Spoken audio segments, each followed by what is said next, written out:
नमस्कार, आप देख रहे हैं सी न्यूज भारत और मैं हूं ऋषभ सक्सेना। वक्त हो चला है बिहार झारखंड बुलेटिन का। चतरा कोयलांचल के टेरर फंडिंग मामले में एनआईए के गवाह का चतरा में अपहरण कर निर्मम हत्या, गला रेतकर मौत के घाट उतार दिया गया। क्या कुछ पूरा प्रकरण है, देखिए इस खास रिपोर्ट में।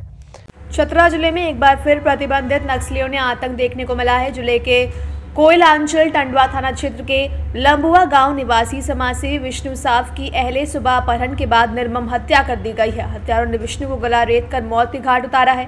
परिजनों के अनुसार विष्णु साफ अहले सुबह अपनी मां के साथ मवेशी लेकर जंगल जा रहे थे। इस दौरान पूर्व से घात लगाए हथियार बंद नकाबपोश नक्सलियों ने उसे अगवा कर लिया और पहाड़ की ओर ले गए, जिसके बाद घटना की सूचना परिजनों ने पुलिस को दी। वहीं सूचना मिलते ही टंडवा थाना पुलिस की टीम ने इलाके में सर्च अभियान शुरू किया। सर्च के दौरान विष्णु का शव पुलिस ने पहाड़ की झाड़ी से बरामद किया।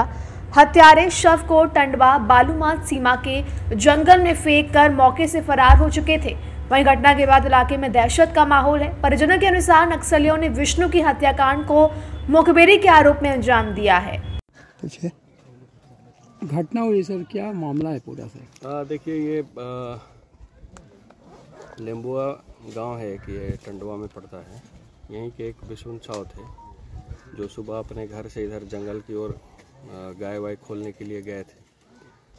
तो जैसा बताया गया, जैसे उनकी माँ भी साथ में थी, तो 3-4 लोग आए, मुंह बांधे हुए थे, उनको पकड़ के ऊपर पहाड़ की ओर ले गए। जैसे ही हम लोगों को सूचना मिली, त्वरित कार्रवाई करते हुए टंडवा के एक हमारे सब इंस्पेक्टर हैं जो इसी क्षेत्र में पेट्रोलिंग में निकले हुए थे, तो उनको हमने अविलंब इधर इस एरिया में रश कराया और खोजबीन उनकी शुरू की गई। तुरंत एसडीपीओ भी हमारे जो थे वो भी लग गए और हमारी 2-3 थाना के जो टीम थी वो भी लग गई उसमें। और हम लोग सर्च करते करते जब पहाड़ के ऊपर गए तो उनका हमें डेड बॉडी मिला वहाँ पे पहाड़ के ऊपर। तो यही घटना है अभी। सर, ये नक्सली घटना या आपराधिक? अभी ये कहना मुश्किल है, चूँकि ये क्लियर नहीं अभी हो पा रहा है, तो इसको अभी हम लोग तो अपराधी ही मान सकते हैं। चूँकि अगर मुंह बांधे हुए थे तो क्यों मुंह बांधे हुए थे? मुंह तो उनको नहीं बांधना चाहिए था। उनको भी अपना पहचान छुपाने का डर रहा होगा, चूँकि उनकी माताजी भी साथ में थी जब गाय वो छोड़ने जा रहे थे। तो हम लोग इस पर अभी जांच कर रहे हैं, देखते हैं क्या है। पुलिस के लिए कितनी बड़ी चुनौती है सर? चुनौती तो है पुलिस के लिए, पुलिस इसमें कार्रवाई कर रही है और उम्मीद है कि हम लोग कुछ बेहतर रिजल्ट जल्द ही दे पाएंगे इसमें। चतरा से सी न्यूज संवाददाता लकी की रिपोर्ट। बढ़ते हैं अगली खबर की ओर। देवघर जिले के देवीपुर प्रखंड के यूरेका ट्यूटोरियल्स कोचिंग सेंटर में 20 वर्षों से मनाई जा रही सरस्वती पूजा में खुशी का माहौल है। पंडित जी और संस्थापक कुमोद चौधरी ने विधि पूर्वक पूजा की और खिचड़ी, पकवान तथा फल प्रसाद का वितरण किया। देखिए ये खास रिपोर्ट। देवघर जिले के देवीपुर प्रखंड के बाजार में स्थित यूरेका ट्यूटोरियल्स कोचिंग सेंटर में सरस्वती पूजा हर्षोल्लास के साथ मनाई गई। यूरेका ट्यूटोरियल्स कोचिंग सेंटर में 20 वर्षों से पूजा हो रही है और पढ़ाई भी हो रही है। 20 वर्षों से यहाँ 9, 10 और 11 का क्लास होता है। वहाँ के सभी विद्यार्थियों में बहुत खुशी का माहौल देखने को मिला।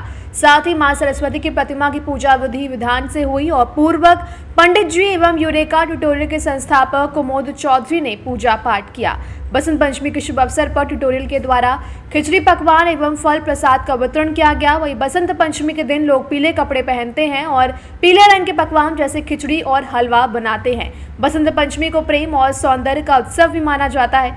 बसंत पंचमी के दिन देवी सरस्वती की पूजा विधि खास होती है। पूजा में सफेद फूल, पीले वस्त्र, सफेद तिल और संगीत अर्पित किया जाता है। आपका परिचय? मैं यूरेका ट्यूटोरियल्स का संस्थापक श्री कुमोद चौधरी। और आप सरस्वती पूजा कितना वर्षों से कर रहे हैं? ऐसे तो सरस्वती पूजा का कोई ये तिथि निर्धारित नहीं है। जब मैं विद्यार्थी लाइफ में था तब मैं शुरू से ही पूजा करता आ रहा हूँ और आज मैं जब बच्चों को शिक्षा दे रहा हूँ तो शिक्षण के दौरान लगभग मेरा सरस्वती पूजा का जो पीरियड है ये लगभग 20 वर्ष से अधिक हो चुका है और ये ऐसे सतत चलता रहता है। चूँकि सनातन धर्म में कोई पूजा कोई शुरू नहीं करता है, न ही कोई इसको अंत करता है। बस हम ये लोग एक निमित्त मात्र होते हैं। इसका सर उद्देश्य क्या है? सरस्वती पूजा बसंत पंचमी के दिन मनाया जाता है। सरस्वती पूजा जैसे कि सरस्वती महाभागे विद्या कमलोचने विश्वरूपे विशालक्षी विद्यांगदेहि नमोस्तुते। तो जब हमें ये विद्या की आवश्यकता होती है, ज्ञान की आवश्यकता होती है, तो हमें एक अधात्री की आवश्यकता होती है और हमारी आराध्या देवी श्री श्री 108 सरस्वती माता हमें प्रेरणा देती है। जब कभी हम अपने बीच मझधार में फंसते हैं तो हमें ये आगे बढ़ने में या वहाँ से बाहर निकलने में हमें मदद देती है। देवघर से सी न्यूज संवाददाता अरविंद यादव की रिपोर्ट। बढ़ते हैं अगली खबर की ओर। कैमूर में बालाओं के डांस को लेकर युवक की हत्या के मामले में पुलिस ने मुख्य अभियुक्त को एक मैगजीन और 2 कारतूस के साथ गिरफ्तार किया है। क्या कुछ पूरा माजरा है, देखिए इस खास रिपोर्ट में। कैमूर में बालाओं के डांस को लेकर युवक की हत्या के मामले में पुलिस ने मुख्य अभियुक्त को एक मैगजीन एवं 2 कारतूस के साथ गिरफ्तार किया। वहीं घटना चैनपुर थाना क्षेत्र के फकराबाद गांव की 3 मोहनी गली के पास की थी, जिस पर भभुआ एसडीपीओ शिवशंकर कुमार ने क्या कुछ बताया, आइए सुनाते हैं। पिछले महीने के 3 जनवरी को चैनपुर थाना क्षेत्र के अंतर्गत एक फकराबाद गांव है, जहां रात्रि में कुछ युवकों के द्वारा एक जन्मदिन पार्टी का आयोजन किया गया था, जिसमें कुछ बालाओं का डांस वगैरह भी हुआ था। इस कार्यक्रम समापन के उपरांत एक योजनाबद्ध तरीके से एक युवक की गोली मारकर हत्या कर दी गई थी। तो इस कांड का जो मुख्य आरोपी था वो गोली मारकर फरार हो गया था और इसमें इसके विरुद्ध एक प्राथमिकी दर्ज की गई थी, जिसमें 4 नामजद और तकरीबन 5-6 अज्ञात लोगों के विरुद्ध प्राथमिकी दर्ज की गई थी। घटना की गंभीरता को देखते हुए पुलिस अधीक्षक महोदय के निर्देश में जो एसडीपीओ भभुआ के नेतृत्व में विशेष टीम का गठन किया गया था। इस टीम के द्वारा लगातार जो संदिग्ध उनके ठिकाने हैं, जो फरार आरोपी हैं, उनको छापेमारी किया जा रहा था। इस क्रम में जो 4 नामजद में से 3 लोग हमने पूर्व में गिरफ्तार कर चुके थे। जो मुख्य आरोपी जिनके द्वारा गोली मारी गई थी वो लगातार फरार चल रहा था। तो हमें कुछ दिन पहले सूचना मिली थी, जो हम लोगों ने जो तकनीकी अनुसंधान कर रहे थे, प्लस जो कुछ खुफिया जानकारी हम जुटाए हुए थे, हम लोग सूचना मिली कि जमशेदपुर में एक थाना है मानगो, वहाँ छिपा हुआ है। तो जो टीम के द्वारा तत्काल कार्रवाई करते हुए उसे जमशेदपुर से गिरफ्तार कर लिया गया है। सर, इसमें क्या क्या जब्त किया गया है? इसमें जो पूछताछ में हम लोग जो किया है उनसे, उन्होंने अपनी जो अपराध है उसको स्वीकार भी किया है और साथ में बताया, उनकी निशानदेही पे एक जो घटना प्रयुक्त पिस्टल है वो भी बरामद किया गया और 2 जिंदा कारतूस भी साथ में है और मोबाइल भी हम लोगों ने जब्त किया हुआ है। और जो अभियुक्त है उसका कुछ आपराधिक इतिहास भी है। पूर्व में ये एक लूट कांड में भी आरोपी रह चुके हैं। कैमूर से सी न्यूज संवाददाता ओम प्रकाश तिवारी की रिपोर्ट। बढ़ेंगे अगली खबर की ओर। कैमूर के भभुआ थाना पुलिस ने वार्ड 15 से 12 ग्राम हीरोइन के साथ 2 धंधेबाजों को गिरफ्तार किया, जिनकी अंतर्राष्ट्रीय मार्केट में कीमत 8 से 10 लाख के करीब बताई जा रही है और दोनों को जेल भेज दिया गया है। क्या कुछ पूरा प्रकरण है, देखिए इस खास रिपोर्ट में। कैमूर में भभुआ थाना की पुलिस ने वार्ड 15 से 12 ग्राम हेरोइन के साथ 2 धंधेबाज को गिरफ्तार किया है, जहां जब्त हेरोइन की कीमत अंतर्राष्ट्रीय मार्केट में 8 से 10 लाख के आसपास बताई जाती है और पुलिस ने कार्रवाई करते हुए दोनों को जेल भेज दिया है, जिस पर भभुआ एसडीपीओ शिवशंकर कुमार ने जानकारी देते हुए क्या कुछ बताया, आइए सुनाते हैं। सर, अभी 2 गिरफ्तारी है, क्या मामला है? अभी भभुआ थाना क्षेत्र के अंतर्गत कल 2 हीरोइन तस्करों को गिरफ्तार किया गया है। कल हमें सूचना मिली थी कि ये 2 हीरोइन तस्कर, इसका नाम है छांगुर प्रसाद चौधरी और भरत कुमार सहनी करके, दोनों भाई हैं। उनके पिता का नाम है स्वर्गीय लोधी मल्लाह करके। ये लोग वार्ड नंबर 15 भगवान रहते हैं, वहीं से हीरोइन की तस्करी करते हैं। पूर्व भी इस घटना में संलिप्त जेल में जा चुके हैं, कुछ दिन पूर्व जेल से छूटे हुए थे। इन्होंने फिर से अपना वही तस्करी धंधा शुरू किया था, लेकिन कल हमें सूचना मिली थी कि इनके पास कुछ मटेरियल जो है आया हुआ है। तो उस सूचना पर थानाध्यक्ष भभुआ के नेतृत्व में टीम का गठन किया गया, जिनके बाद छापेमारी करके इनको रंगे हाथों वहाँ से गिरफ्तार कर लिया गया दोनों व्यक्तियों को और उनके पास से हीरोइन बरामद हुआ, जिसका कुल वजन 12 ग्राम के आसपास है। सर, क्या कीमत होगा अंतर्राष्ट्रीय? कीमत अंतर्राष्ट्रीय बाजार में तो काफ़ी महंगा होता है, तो हम 5 से 10 लाख होना चाहिए। अभी इन लोग से पता चला कि कहाँ से हीरोइन खरीद के लाते थे या इन लोगों के द्वारा कुछ जो जगह बताया गया, हम लोग वहाँ छापेमारी किया है, वहाँ से कुछ प्राप्त नहीं हो सका है। बाकी हम लोग और पूछताछ कर रहे हैं, इनका मेन सरगना कौन है और हम लोग उसको जल्दी गिरफ्तार करेंगे। कितने दिनों से संलिप्त है इससे? तो पूर्व का आपराधिक इतिहास भी इनका रहा है, तो काफ़ी दिनों संलिप्त है। जो जेल में बंद थे, अभी तो आए हैं, तो दोबारा इन्होंने शुरू किया था, उसी क्रम में पकड़ाए हैं। वापस हम फिर इनको नए हिरासत में भेज रहे हैं। तो अभी हम लोगों ने जो पता किया है कि जो मेन सरगना है उसके बारे में पूछताछ किया जा रहा है, हम उसको भी जल्दी गिरफ्तार कर लेंगे। कैमूर से सी न्यूज संवाददाता ओम प्रकाश तिवारी की रिपोर्ट। बढ़ती अगली खबर की ओर। पूर्वी चंपारण के ग्रामीण क्षेत्रों में सड़कों का जाल बिछाकर गांवों को शहरों से जोड़ने की दिशा में केंद्र और राज्य सरकार का जोर, जिससे सुदूर गांव को अब शहर से जुड़ने का सपना सच हो रहा है और उनकी जिंदगी की गाड़ी तेजी से दौड़ रही है। देखिए एक खास रिपोर्ट। पूर्वी चंपारण ग्रामीण क्षेत्रों में गांव को शहरों से जोड़ने के लिए केंद्र से लेकर राज्य सरकार तक एड़ी चोटी का जोर लगा रही है। चाहे बड़े बड़े हाईवे, एक्सप्रेसवे हो या फिर गांव में बिछने वाले सड़कों का जाल हो, यह बुनियादी सुविधाओं के तौर पर हर ग्रामीण क्षेत्रों में सड़क का जाल बिछाया जा रहा है, जिस खास तौर पर इसका फायदा उन गाँव को ज्यादा मिला है जो मुख्य शहरों और सड़कों से काफी दूर सुदूर क्षेत्र में बसे हैं। इन गांवों को शहर से जुड़ना एक सपने की तरह है, लेकिन अब उनकी जिंदगी की गाड़ी इन सड़कों पर सरपट दौड़ती नजर आ रही है। हालांकि ग्रामीण क्षेत्रों में सड़क का जाल बिछाने में सबसे ज्यादा ग्रामीण कार्य विभाग की अहम भूमिका रही है और गांव की मुख्य सड़कों से जुड़ने से तरक्की के रास्ते भी खुल रहे हैं। आज हम लोगों का रोड का जो उद्घाटन हुआ 30-54 के तहत, इसमें लगभग 6 रोड का आज उद्घाटन किया गया। ये लगभग 10 किलोमीटर के लगभग रोड का आज उद्घाटन हुआ है। तो ये रोड अब जनता के हित में है। बहुत ख़राब हो गई थी, बहुत परेशानी थी, तो ये बन करके अब तैयार हो गया, तब जनता के समर्पित किया गया है। लगभग 6 जगह पे हुआ। ये कमिटमेंट लगातार है कि जनता को कोई दिक्कत नहीं हो, इसके लिए हम लोग तत्पर रहते हैं। जहाँ भी कोई गड़बड़ी रहती है उस रोड को जल्दी से जल्द, पुल, स्कूल, इस सब चीज़ों पे हम लोग लगे रहते हैं कि जल्द से जल्द बन करके जनता को समर्पित हो जाए। कोई कमिटमेंट है इसको लेकर? लगातार हम लोग 10 साल से सेवा दे रहे हैं। 2 बार विधायक मुझे बनाया लोगों ने, और यहाँ पे लगातार जनता का समर्थन, बुजुर्गों का समर्थन, युवा का समर्थन, माँ बहने का समर्थन लगातार मिलता रहा है और मिलेगा। मोतिहारी से सी न्यूज संवाददाता सचिन कुमार अंशु की रिपोर्ट।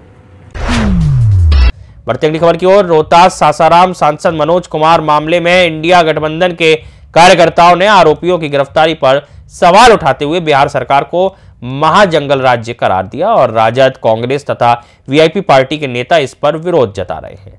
क्या कुछ पूरा मामला है, देखिए इस खास रिपोर्ट में।